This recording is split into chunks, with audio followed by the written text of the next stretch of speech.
Stay tuned to see how we turn this into this.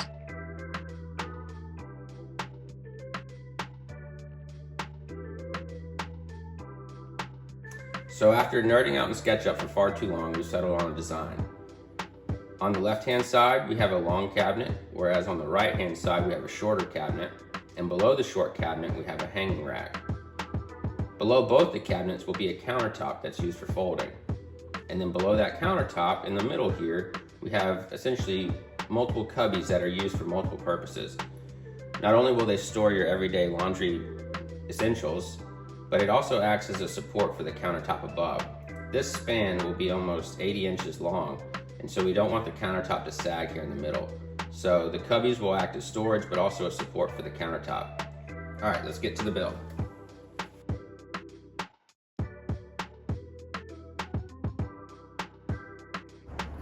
First step is cutting the back panels for both cabinets.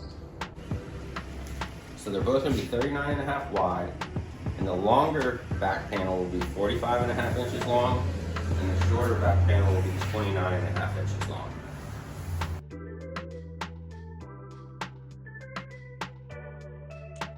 This is where a track saw would come in handy, but I make do with my 4-foot level and some clamps.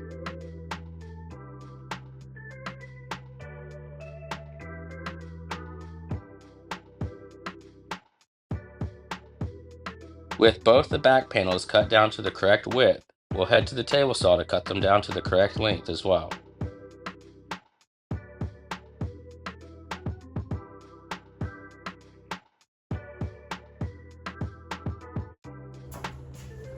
So one thing we haven't talked about yet is how deep our upper cabinets are, and they're going to be 15 inches deep. With our back panel being 3/4 of an inch, that means our side and top components need to be 14 1/4, so that when you add the back panel, which is 3/4 plus the 14 1/4, you end up with 15-inch deep cabinets. Since I'm home by myself and this 3/4 inch plywood is heavy as all get out, I'm going to be using a little Craig jig that turns this circular saw into a rip saw so I can get some consistent cuts on a big heavy piece by myself.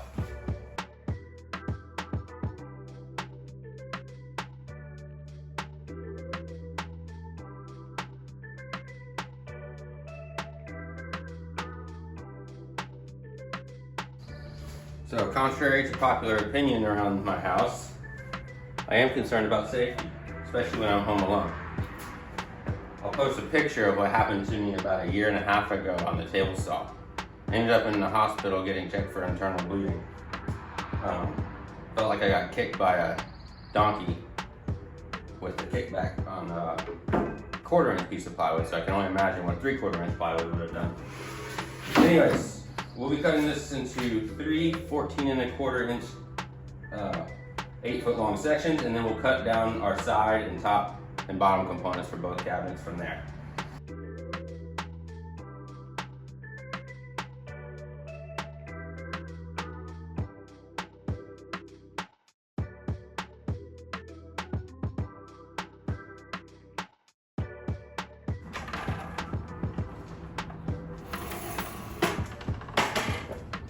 So now that we have the width cut down for our tops and bottom and side pieces, it's time to start cutting all those together.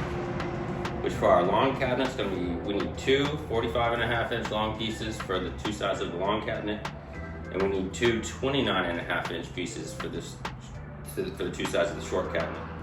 So we'll get going on that now.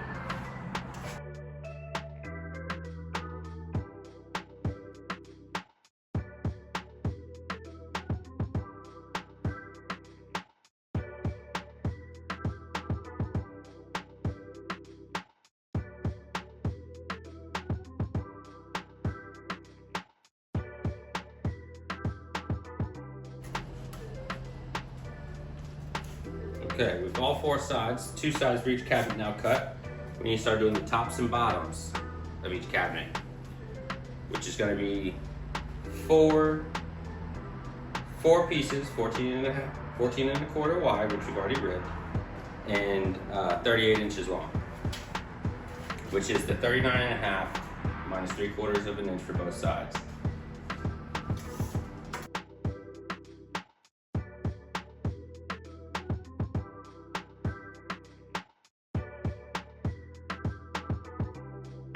So now we have the tops and bottom and the two sides of both cabinets and the back panels. So all that's left now is to cut the pieces that will serve as the shelves within the cabinet. And I need 3 38-inch long sections for that.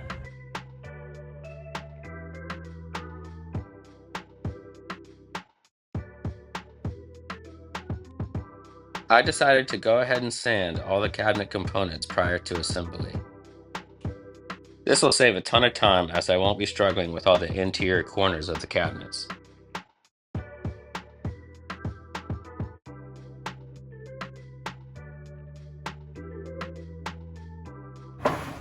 Alright, so now it's time to start assembling the cabinets.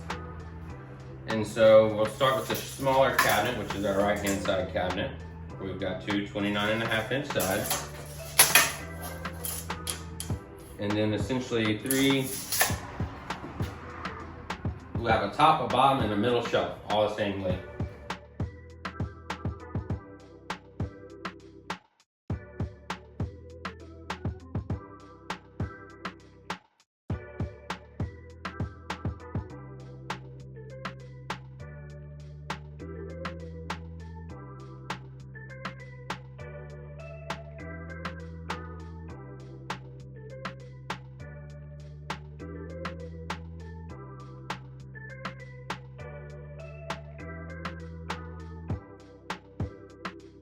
With the small cabinet carcass complete, we move on to the larger cabinet using the same methods. Two important pieces of equipment I used in the assembly is my speed square and this corner clamp I purchased from Amazon.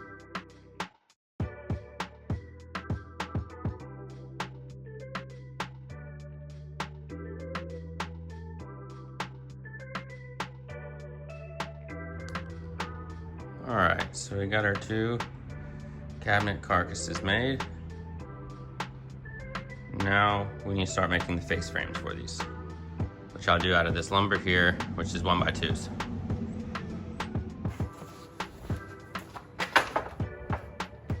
So my tall cabinet is 45.5 inches long. So if I had 3/4 of an inch to give me 3/8 inch overhang on both top and bottom, that puts me at 46.25. I'm gonna need 2 of those.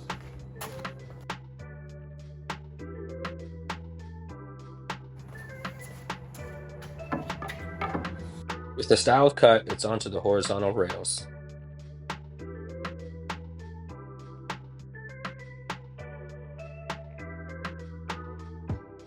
Now that we have all the pieces cut for our 2 face frames, we will begin assembling those with some pocket hole screws.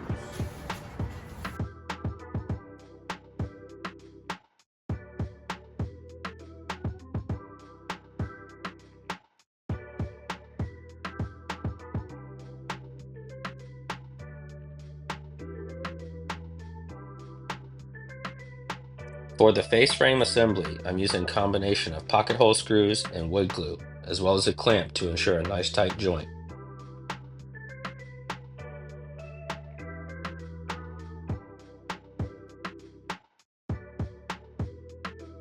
With the border frame complete, it's back to the miter saw to cut additional rails for the shelves.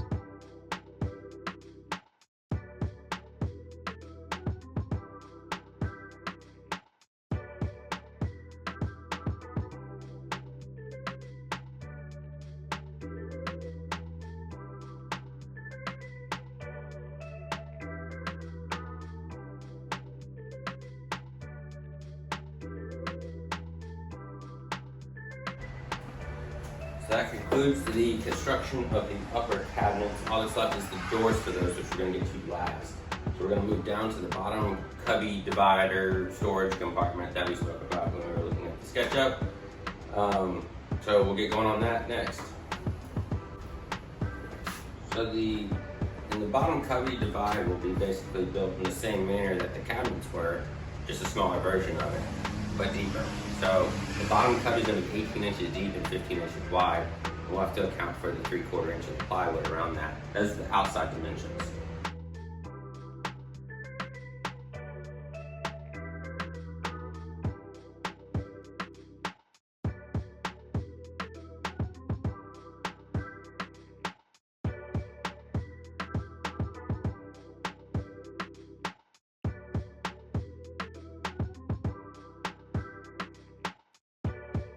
Our back panel will be cut to our outside dimensions, which is 15 inches wide and, what did I say, 30 and a half long, I believe.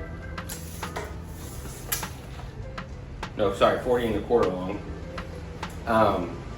I need to account for my inside shelves to take off a 3/4 inch on both ends, or an inch and a half. So 15 minus an inch and a half is going to be 13 and a half. Looks like I'm like a 1/16 long, so I'll go 13 and a half plus 16 on my side shelves.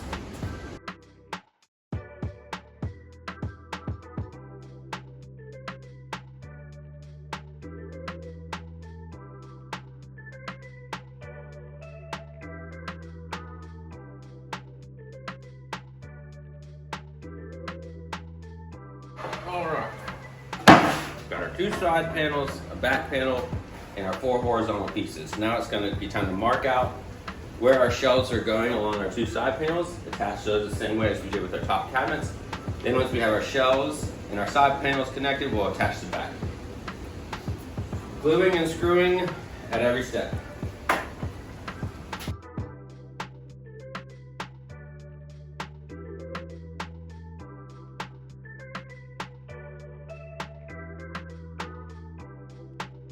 And you'll notice my trusty speed square and corner clamp are back in action.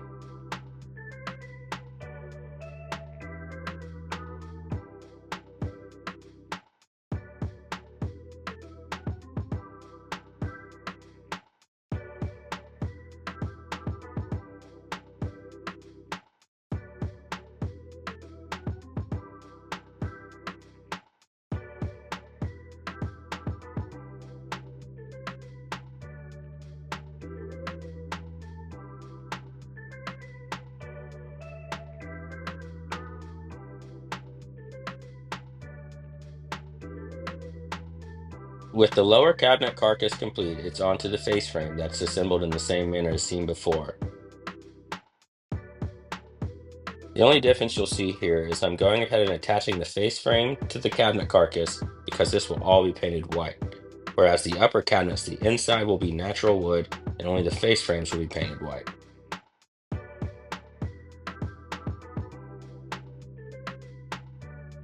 With the lower cabinet now complete, it's back to our upper cabinet face frames where we'll lay out our doors. I chose 1-inch overlay soft close hinges for these cabinets.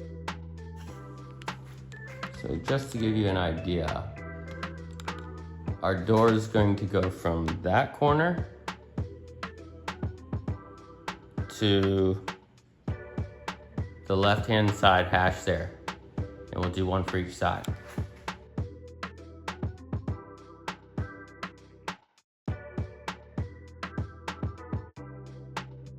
I'll be making shaker style cabinet doors for these cabinets as well, with 1x3s as the border and a 1/4 inch piece of plywood for the insert.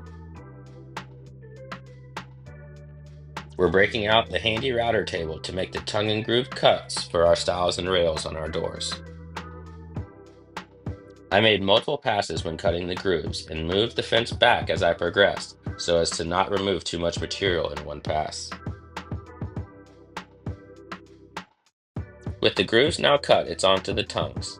I used a sacrificial piece of wood on the backside to prevent blowout. This was my first time using this technique to make shaker style doors. If you have experience with this, leave some pro tips in the comments to help your boy out.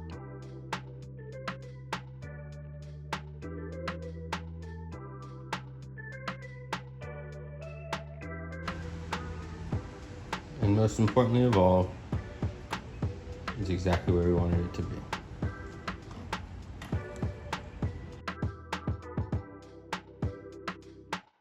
With the borders complete for all 4 doors, it's now time to cut the 1/4 inch piece of plywood for the inserts.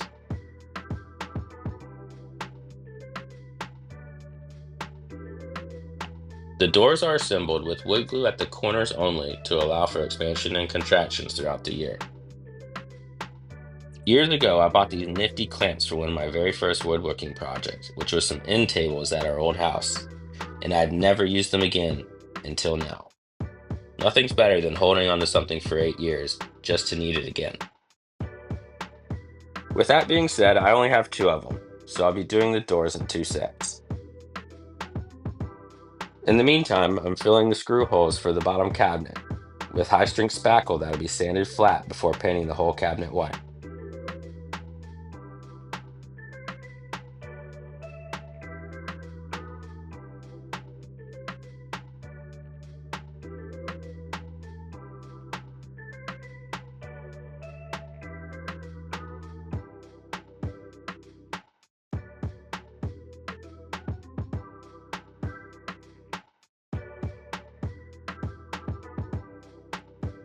With the first set of doors now dry, we're on to the second set.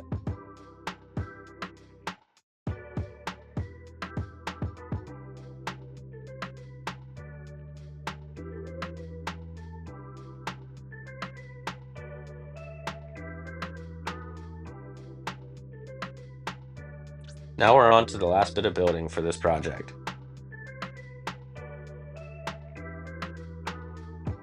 What you're seeing now is a custom cover I'll be using to hide the water lines and the electrical outlet at the rear of the countertop. This will make sense when we get to the install. With the cover now assembled, we'll head back to the router table to round over the edges on this cover, as well as the custom brackets I made to mount the countertop. With the building portion of this project now complete, it's on to finish, which includes 2 clear coats of polyacrylic on the inside of the cabinets, while the rest will receive 1 coat of primer and 2 coats of Sherwin-Williams Pure White in their high-end urethane paint.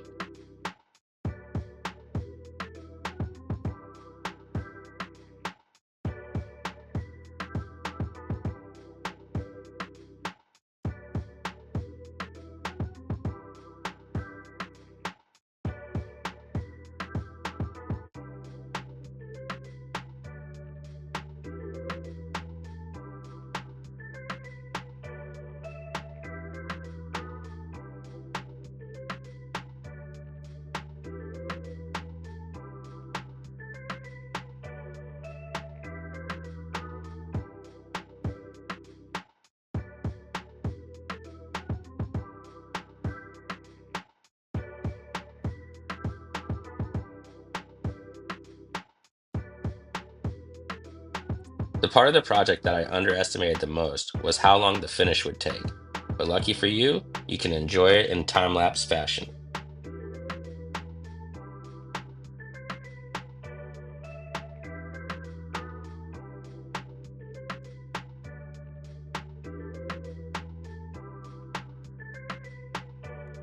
With painting complete, we're on to the exciting part, the install. So we'll load this up and head over to the in-laws so we can begin transforming their laundry room.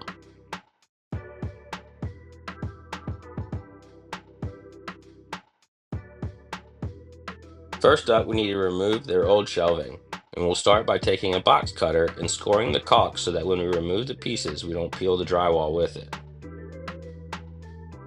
We'll use that same technique when removing the crown before we begin installing the cabinets.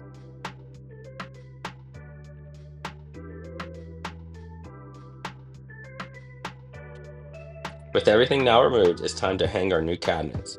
I'm using 3-inch cabinet screws, and I put 6 of them in our left-hand side long cabinet and used 4 in our shorter cabinet on the right. I'm sure this was overkill, but these cabinets were heavy and I don't want them going anywhere. Once the cabinets were hung, it's time to attach our 4 doors.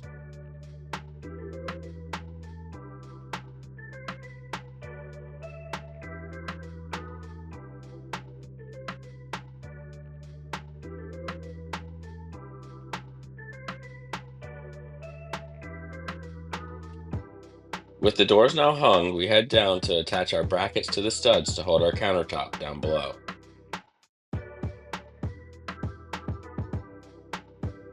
Next, we need to reconnect the washer and dryer. With the appliances reconnected and our center cubby divide in place, next up is adding the countertop.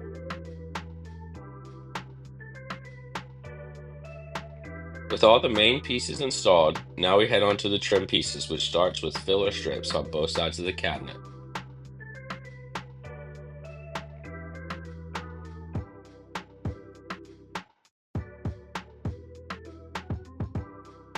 After the filler strips, we move on to the crown molding around the top. I am using 18 gauge 2-inch brad nails to secure the trim pieces.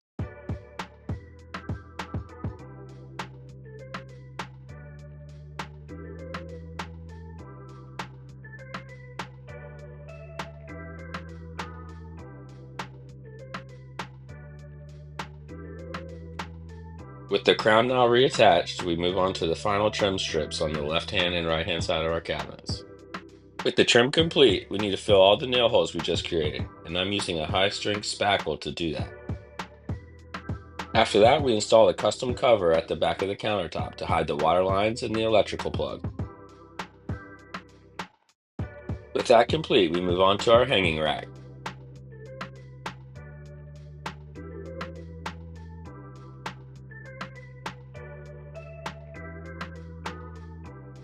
With the hanging rack installed, we fill the last few nail holes with our high-strength spackle. Last but not least, we caulk all our seams.